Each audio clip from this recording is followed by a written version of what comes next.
Hello everyone, मेरा नाम दिव्या तंवर है।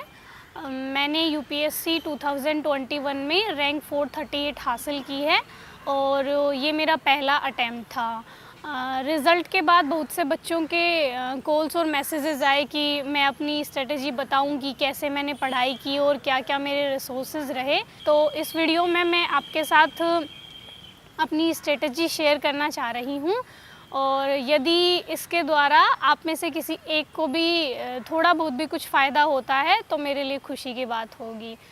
तो देखिए, सबसे पहले हम मेंस पे बात करते हैं। जो मेंस के लिए मेरे रिसोर्सेज रहे, क्योंकि ज़्यादातर बच्चों के क्वेश्चन रिसोर्सेज के बारे में ही होते हैं। सबसे पहले एस्से का पेपर आता है।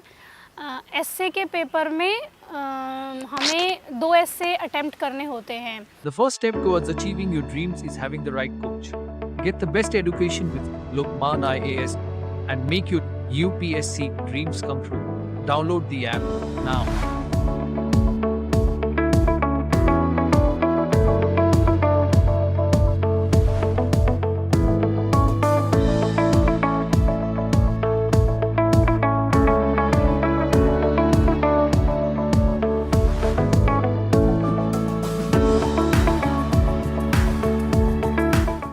तो जो सबसे बड़ा चैलेंज होता है वो एस्से चूज़ करने का होता है। तो मैं यही कहूँगी कि जिस एस्से को लेके आप सबसे ज़्यादा कंफर्टेबल हैं और जो आपको अच्छे से समझ में आया है, आप उसी एस्से को चूज़ करें। और एस्से के लिए जो मेरे रिसोर्सेज रहे वो निबंध दृष्टि नाम से एक बुक आती है जो दृष्टि आईएएस की है, आप वो देख सकते हैं। और एक बुक निशांत जैन सर की है जिसमें उन्होंने टॉपर्स के कुछ एस्से मतलब इंक्लूड किए हैं, तो वो भी आप देख सकते हैं एक बार मतलब आइडिया लेने के लिए। अदरवाइज़ एस्से में आपको अपने ही थॉट्स रिप्रेजेंट करने होते हैं। और एस्से के लिए जो सबसे इम्पोर्टेंट काम है वो ये है कि आप एक अलग से नोटबुक बना सकते हैं जिसमें हम अपने कोट्स रख सकते हैं या कोई फेमस स्टोरी रख सकते हैं, मतलब ऐसी चीज़ जो हम एस्से में यूज़ कर सकते हैं। और एस्से में आप जो इम्पोर्टेंट कीवर्ड्स हैं उनको अंडरलाइन कीजिएगा। कोशिश करिए कि ब्लैक पेन यूज़ हो जाए जहां हम कोट्स यूज़ कर रहे हैं या कोई इम्पोर्टेंट बात, कोई डाटा, कोई फैक्ट या कोई रिपोर्ट यूज़ कर रहे हैं। तो एस्से के बारे में यही सब कुछ। उसके बाद GS 1, GS के पहले पेपर में देखिए उसका थोड़ा वास्ट सिलेबस होता है। उसमें हमें हिस्ट्री भी पढ़नी होती है, ज्योग्राफी भी पढ़नी होती है, सोसाइटी भी पढ़नी होती है।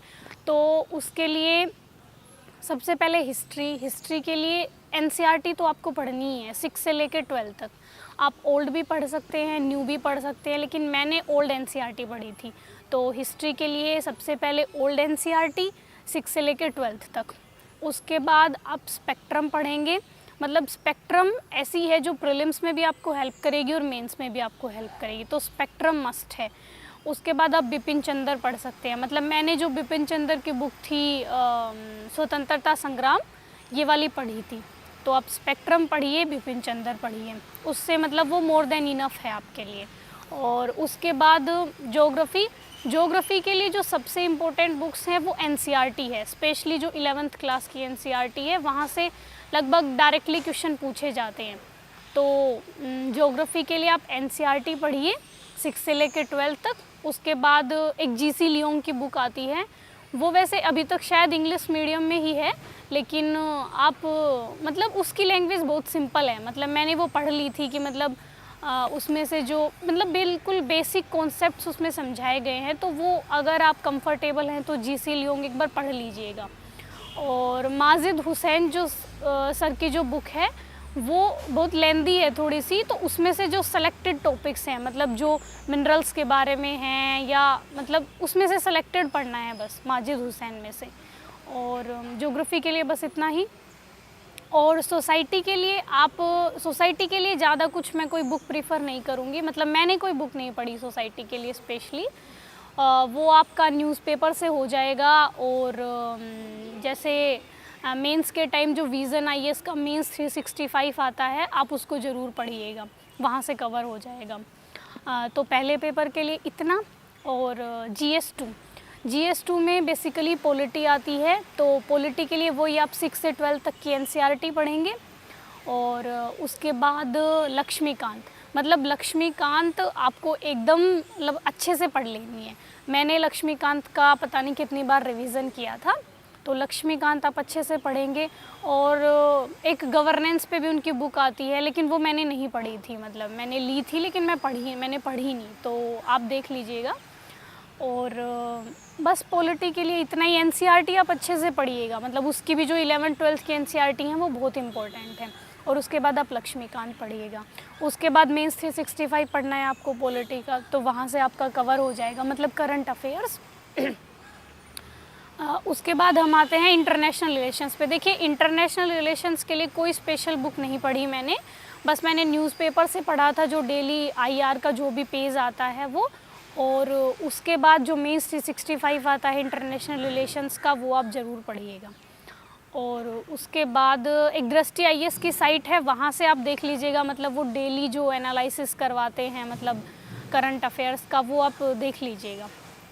उसके बाद GS3 में बेसिकली इकोनॉमिक्स आता है, इन्वायरमेंट है, साइंस एंड टेक है। तो देखिए मैंने लगभग 1 साल ही प्रिपरेशन की थी। 1 से 1.5 साल में आपके पास इतना कम टाइम होता है कि सारी चीज़ें कवर करना बहुत मुश्किल हो जाता है। तो मैं बहुत सेलेक्टेड पढ़ा है, मतलब मैंने जैसे GS3 में मैंने इकोनॉमिक्स अच्छे से पढ़ा। इकोनॉमिक्स के लिए रमेश सिंह मैंने ली थी, लेकिन इतने अच्छे से मैं नहीं पढ़ पाई उसको, क्योंकि वो बहुत लेंदी बुक है। तो आप संजीव वर्मा प्रीफर कर सकते हैं, मतलब संजीव वर्मा अच्छी है, वो थोड़ी छोटी भी है और मतलब इजी लैंग्वेज में समझाया गया है। तो संजीव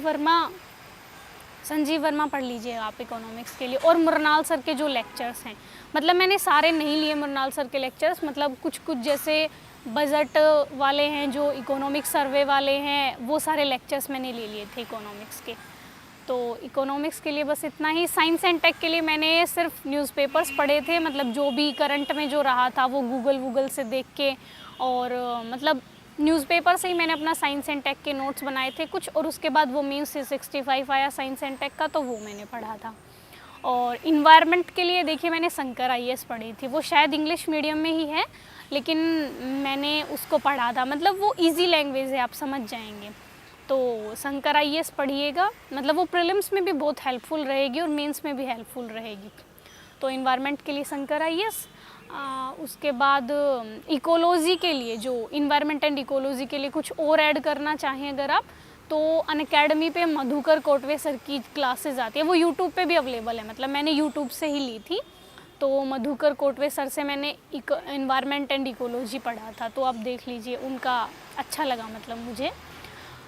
उसके बाद GS4 इथिक्स का पेपर बेसिकली हमारी जो मतलब उसमें बहुत स्कोप होता है कि हम अपने थॉट्स उसमें रिप्रेजेंट कर सकें।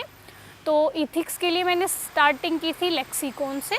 आप सबसे पहले लेक्सिकॉन पढ़िए, मतलब लेक्सिकॉन में उन्होंने सिलेबस के हिसाब से मतलब बता रखा है सारी चीज़ें, तो उससे हमें एक बेसिक आइडिया हो जाएगा कि मतलब इथिक्स क्या है और सिलेबस में हमारे क्या क्या हैं।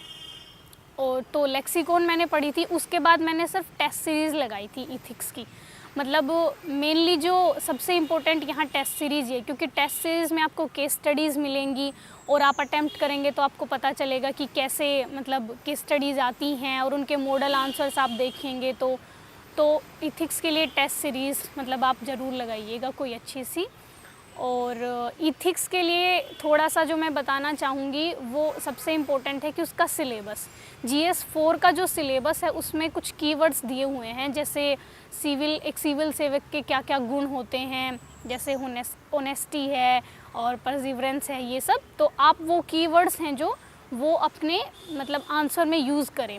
और इथिक्स का पेपर थोड़ा सा लेंदी होता है, तो वहाँ आप अपनी स्पीड का ख्याल रखें और मतलब पेपर पूरा अटेम्प्ट करने का प्रयास करें। और इथिक्स का हो गया। तो ये मेरी मेंस की स्ट्रेटजी रही बेसिकली। और प्रीलिम्स के लिए जो मैं कहना चाहूँगी वो सबसे इम्पोर्टेंट चीज़ है रिवीज़न। आप प्रीलिम्स में लगभग 3 महीने पहले से मतलब सिर्फ प्रीलिम्स पे फोकस हो जाइए। प्रीलिम्स के लिए आपको कम से कम 3 महीने तो देने ही चाहिए, मतलब केवल प्रीलिम्स के लिए। तो प्रीलिम्स से पहले 3 महीने पहले आपसे केवल प्रीलिम्स की पढ़ाई करेंगे।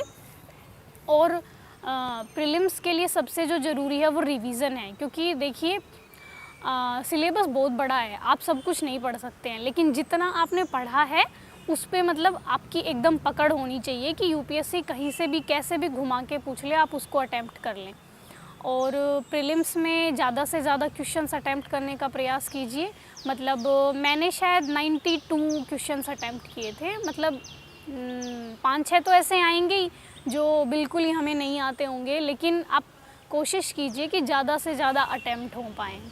और सी सेट के लिए देखिए, मेरा बेसिकली मैथ्स बैकग्राउंड था, तो मैंने सी सेट के लिए कोई ख़ास प्रिपरेशन नहीं की, तो उस बारे में मैं शायद आपको उतने अच्छे से नहीं बता पाऊँगी कि सी सेट के लिए कैसे तैयारी करनी है। वो आपको अपनी मतलब अपनी कंडीशंस के हिसाब से देखना पड़ेगा कि आप कहाँ स्ट्रोंग हैं और कहाँ आपको और इम्प्रूवमेंट करना है। तो बेसिकली ये मेरी मेंस और प्रीलिम्स के लिए स्ट्रेटजी रही। मतलब मैंने बहुत सेलेक्टिव पढ़ा, मतलब मेरे रिसोर्सेज एकदम लिमिटेड रहे और जितने रहे मैंने उनको बहुत बार रिवाइज़ किया। तो अगर मतलब मेरी प्रिपरेशन बेसिकली एक साल की रही, 1-1.5 साल की, तो उसमें जितना मेरे से कवर हो पाया मैंने उतना कवर किया, लेकिन रिवीज़न मैंने बहुत ज़्यादा किया, मतलब बार बार रिवीज़न। और उसके बाद अब हम ऑप्शनल पे थोड़ा सा बात कर लेते हैं। ऑप्शनल मेरा हिंदी लिटरेचर था, और हिंदी लिटरेचर में देखिए 2 पेपर होते हैं। पहला वाला पेपर होता है वो भाषा खंड का होता है, और दूसरा वाला पेपर होता है वो जो उसमें सिलेबस दिया गया है। तो पहले पेपर के लिए मैं यही कहूँगी कि आप जो विकास सर के नोट्स हैं, मतलब जो मार्केट में अवेलेबल हैं, उनको एकदम मतलब अपने टिप्स पे कर लीजिए, क्योंकि जो पहला पेपर है वो बेसिकली थोड़ा सा फैक्चुअल होता है। मतलब जैसे व्याकरण के बारे में पूछेगा वो आपसे, कारक व्यवस्था है, संज्ञा व्यवस्था है, या फिर वो आपसे बोलियों के बारे में पूछेगा जैसे अपभ्रंश है, ये सब। तो उसमें आपको नोट से ही अटेम्प्ट करना है वो कुछ, उसमें कोई अपडेशन की ज़रूरत नहीं है, या आप कहीं से न्यूज़पेपर से कुछ नहीं लेंगे, वो बेसिकली सर के नोट्स से ही अवेलेबल हो जाएगा। तो पहले पेपर के लिए सर के नोट्स ही बस मैंने सर के नोट्स पढ़े थे पहले पेपर के लिए, और दूसरे पेपर के लिए भी मैंने बस सर के नोट्स पढ़े थे, लेकिन थोड़ा सा उनमें चेंज किया था। जैसे जो एग्ज़ाम्पल्स नोट्स में थे मैंने वो थोड़े चेंज कर दिए थे, मतलब ताकि दूसरों से अलग लगे थोड़ा सा। तो जो हमारी बुक्स हैं जैसे गोदान है, दिव्या है, स्कंदगुप्त है, आप उनमें से थोड़े से अलग एग्ज़ाम्पल ले लीजिए, मतलब ताकि एग्ज़ामिनर को थोड़ी हमारी कॉपी अलग लगे। तो और मैं ऑप्शनल के लिए बोलूँगी कि आपकी लैंग्वेज थोड़ी सी अच्छी होनी चाहिए, मतलब उसमें अशुद्धियाँ ना हो, वर्तनी की कोई गलती ना हो, और आपकी हैंडराइटिंग ठीक हो, मतलब ठीक हो कि एग्ज़ामिनर को आसानी से समझ में आ जाए। तो ऑप्शनल के लिए यही रहा। बस मैंने ऑप्शनल के लिए कोई नोट्स नहीं बनाए, मतलब मेरे पर्सनली मैंने कोई नोट्स नहीं बनाए। जब मैंने रिवीज़न किया तो सर के नोट्स से ही रिवीज़न किया। और ऑप्शनल के लिए बस यही, आप टेस्ट सीरीज, और जो सबसे इम्पोर्टेंट बात है वो टेस्ट सीरीज़ है। मतलब जो ऑप्शनल के हमारे 16 टेस्ट और दृष्टि आईएएस उपलब्ध करवाती है, आप वो सारे लिखिए। देखिए मैंने तो सारे तो नहीं लिखे, लेकिन मैंने सारे देख लिए थे, मतलब कि उनके मॉडल आंसर्स और मैं क्या लिखती, मतलब फ्रेमिंग कर ली थी मैंने। और आप कोशिश कीजिएगा कि सारे लिखें, ताकि वहाँ जाके आपको कोई भी परेशानी ना हो इस संबंध में।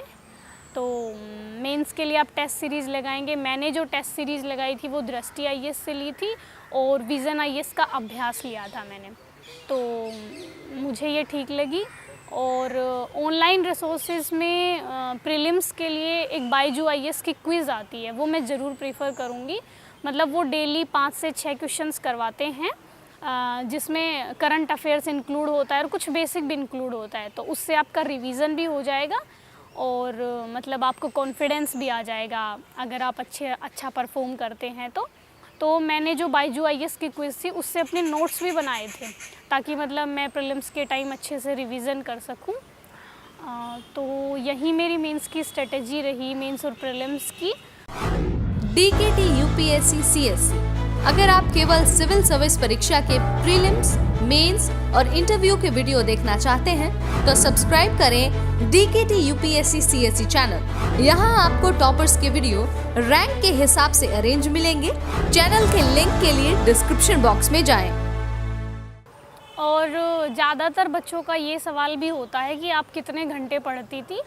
तो देखिए, पढ़ाई घंटों के हिसाब से तो नहीं होती है, लेकिन अगर हम मतलब कैलकुलेट करें तो डेली आप 8 से 9 घंटे अगर पढ़ाई करेंगे तो मतलब मुझे लगता है कि वो इनफ है। मतलब किसी किसी दिन हो सकता है कि आप 10 घंटे भी पढ़ लें, 11 घंटे भी पढ़ लें, और हो सकता है किसी दिन आप 8 घंटे भी पढ़ें। तो मतलब एवरेज आप 9 घंटे लेके चलें कि डेली आपको 9 घंटे पढ़ाई करनी है, तो मुझे लगता है वो मोर देन इनफ है। लेकिन आप रेगुलरली करेंगे, मतलब ऐसा नहीं है कि एक दिन कर ली उसके बाद नहीं करेंगे, मतलब रेगुलरली हमें 9 घंटे पढ़ना है। तो मुझे लगता है 1 साल 1.5 साल में यूपीएससी का जो सिलेबस है वो कवर हो जाएगा। और मुझे लगता है कि अगर हम अच्छे से पढ़ेंगे और सिलेबस के अकॉर्डिंग पढ़ेंगे तो ऐसा कोई रीज़न नहीं है कि हमारा सिलेक्शन ना हो। देखिए, बीच बीच में ऐसे मतलब ऐसा टाइम आएगा कि हमें लगेगा कि नहीं हो रहा है या हम पीछे रह गए हैं, तो आप सब ऐसा मतलब फ़ील ना करें। देखिए, ये हर मतलब जो भी टॉपर है, जो भी एस्पायरेंट है, हर किसी को फ़ील होता है ऐसा कि शायद मुझसे नहीं हो रहा है, या और सब लोग कर रहे हैं, मैं नहीं कर पा रहा हूँ या कर पा रही हूँ। तो आप ऐसा फ़ील ना करें, क्योंकि ये सबके साथ होता है। बस आप अपने आप को हर पल मोटिवेट रखें और लगातार अपनी पढ़ाई पे कंसंट्रेट करें, और एकदम मशीन बन के भी नहीं पढ़ना है। आप अपने दोस्तों के साथ घूमने फिरने भी जा सकते हैं बीच में थोड़ा ब्रेक लेने के लिए, और अपनी पढ़ाई को कंटिन्यू भी रख सकते हैं। धन्यवाद।